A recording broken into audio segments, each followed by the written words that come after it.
바로 가수 겸 프로듀서 박진영 씨의 대통령 직속 위원회 공동위원장 임명건입니다. 오, 장관급 대우라니 이거 정말 파격적이죠? 네, 맞아요. 단순히 유명인 한 명 썼다, 이런 차원을 넘어서는 얘기 같아요. 자, 그럼 이걸 한번 제대로 파헤쳐보죠. 도대체 왜 박진영 씨였을까? 그리고 이 위원회는 정확히 뭘 하는 곳이고, 장관급이란 건 또 실제 어떤 의미인지, 이게 이번 딥다이브의 미션입니다. 네, 이 임명이요. 한국이 대중문화, 특히 K-팝을 국가 전략 차원에서 이제 어떻게 활용하려고 하는지 그 중요한 변화를 좀 보여주는 신호탄, 이렇게 해석할 수도 있을 것 같습니다. 먼저 그럼 대중문화 교류위원회? 이름만 들어서는 약간 좀 막연한데요. 구체적으로 어떤 역할을 하나요? 네. 자료를 보니까요. 이 위원회는 대통령 수속이고요. 대중문화 교류 정책 전반을 이렇게 심의하고 조정하는 역할을 맡습니다. 심의하고 조정한다. 좀 더 구체적으로요? 그러니까 범정부 차원에서 비전을 세우고요. 또 여러 부처 간의 협력이 필요하잖아요. 그런 걸 조율하고 민관 협력도 강화하고요. 민관 협력까지? 네. 그리고 중요한 게 이게 음악, 드라마, 영화뿐만 아니라 게임 분야까지 다 포괄하는 그런 정책 기반을 마련하는 걸 목표로 하거든요. 아, 게임까지요? K-팝뿐만 아니라 훨씬 넓네요? 그렇죠. 그러니까 K-팝을 넘어서 더 넓은 대중문화 전반의 어떤 성장, 이걸 위한 컨트롤 타워 같은 거라고 볼 수 있겠죠. 여기서 정말 흥미로운 지점은 역시 장관급 대우인데요. 이게 우리가 아는 그 일반적인 행정부 장관하고는 좀 다르다고요? 네, 정확합니다. 이게 실제 부처를 딱 맡아서 행정 권한을 행사하는 그런 장관이라기보다는요, 상징성이 크죠. 그리고 전문성을 바탕으로 대통령에게 직접 자문하는 그런 전문가 기구 수장으로서의 성격이 더 강하다고 봐야 합니다. 아하, 실질적인 권력보다는 상징적인 위상부여군요. 맞습니다. 대중문화의 중요성을 국가 최고 의제 수준으로 이렇게 격상시킨다는 의미도 있고요. 또 박 위원장이 복잡한 관료 체계를 거치지 않고 대통령에게 직접 현장의 목소리를 전달할 수 있는 통로를 열어줬다, 이런 의미도 크죠. 그렇다면 정말 궁금한 게 왜 박진영 씨였을까요? 이 분석 보고서에서는 그의 선구자적인 면모를 좀 강조하던데요. 특히 2000년대 초반부터 미국 시장 문을 계속 두드렸던 경험이라든지 원더걸스 빌보드 핫10 차트 진입 같은 성과들이요. 네, 그 점이 중요하게 작용한 것 같아요. 근데 여기서 더 흥미로운 점은요, 단순히 성공 사례만 본 게 아니라는 겁니다. 성공만이 아니다. 네, 오히려 실패로부터 배운 경험, 그리고 그걸 통한 혁신을 더 높이 평가했다는 점이에요.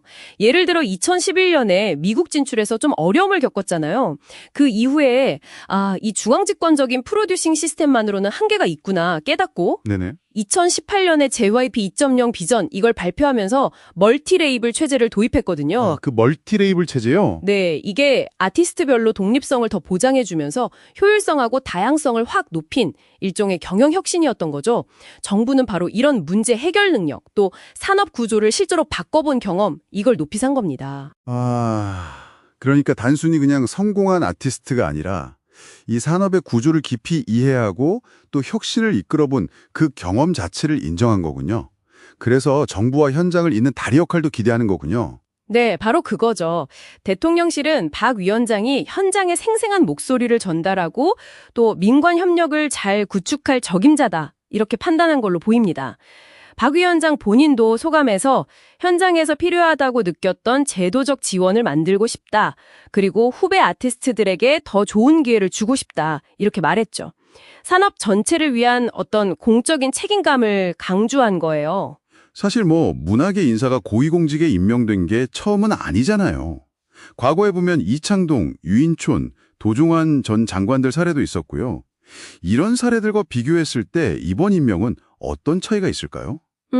과거 사례들은 각기 좀 뚜렷한 시대적 배경이나 목적이 있었죠.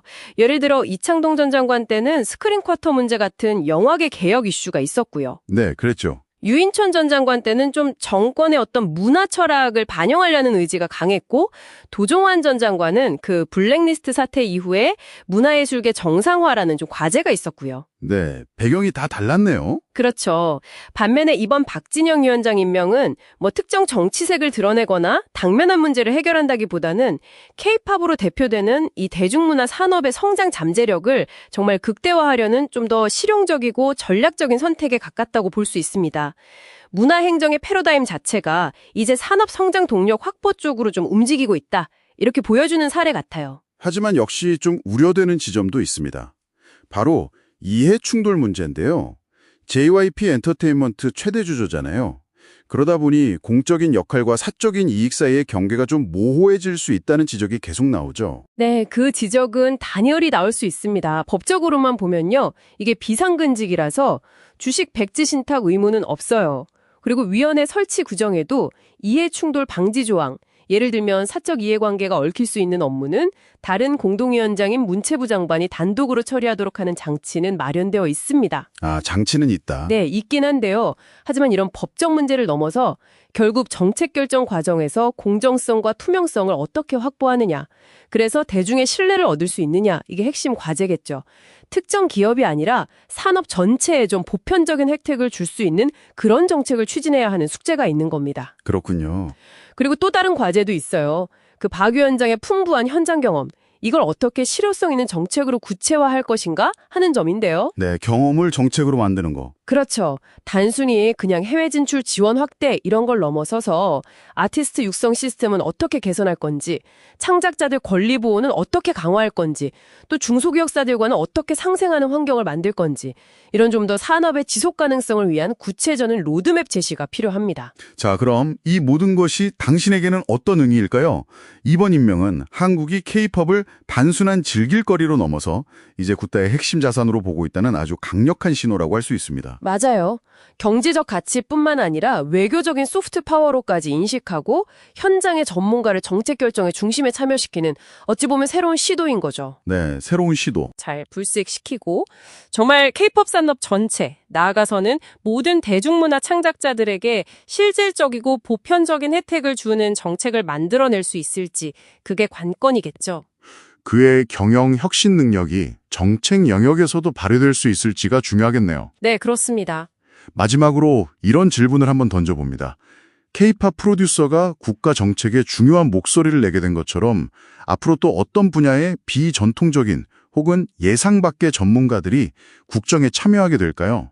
그리고 그것이 정부의 운영 방식에 어떤 변화를 가져올 수 있을지 한번 생각해 보시면 흥미로울 것 같습니다.